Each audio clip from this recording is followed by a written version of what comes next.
ನಮಸ್ಕಾರ, ನೀವು ನೋಡ್ತಾ ಇದ್ದೀರಾ ನ್ಯೂಸ್ ಫಸ್ಟ್. ನಾನು ವಿದ್ಯಶ್ರೀ. ಈ ಕ್ಷಣದ ಪ್ರಮುಖ ಸುದ್ದಿಗಳನ್ನು ನೋಡ್ತಾ ಹೋಗೋಣ. ಅದಕ್ಕೂ ಮೊದಲು ಹೆಡ್ಲೈನ್ಸ್.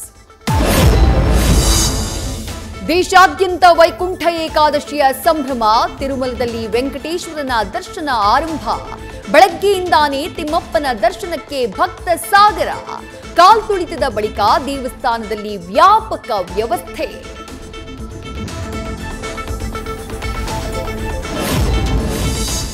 ಅರ್ಜುನ್ ಗುರೂಜಿ ವಿರುದ್ಧ ಲೈಂಗಿಕ ದೌರ್ಜನ್ಯ ಆರೋಪ. ರಾಜ್ಯ ಮಹಿಳಾ ಆಯೋಗದಲ್ಲಿ ಗುರೂಜಿ ವಿರುದ್ಧ ದೂರು ದಾಖಲು. 15 ದಿನಗಳ ಒಳಗಾಗಿ ವರದಿ ನೀಡೋಕೆ ಮೈಸೂರು ಪೊಲೀಸರಿಗೆ ಆಯೋಗದ ಪತ್ರ.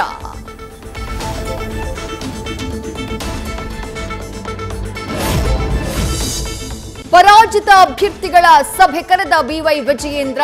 ಇವತ್ತು ಮಧ್ಯಾಹ್ನ ಭೋಜನ ಕೂಟದ ನೆಪದಲ್ಲಿ ಎಲ್ಲರನ್ನ ಒಗ್ಗೂಡಿಸುವುದಕ್ಕೆ ಸೂತ್ರ.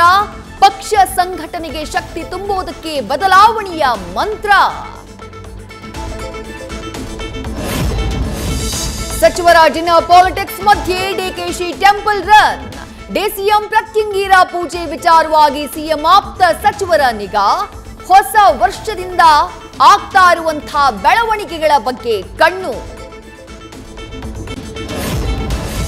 ಗಣಿ ಮತ್ತು ಭೂವಿಜ್ಞಾನ ಸಚಿವರ ತವರಲ್ಲೇ ಅಕ್ರಮ ಮರಳು ಗಣಿಗಾರಿಕೆ. ತುಂಗಭದ್ರಾ ನದಿಯನ್ನ ಬಗೆದು ಅನಧಿಕೃತವಾಗಿ ಮರಳು ಸಾಗಾಟ.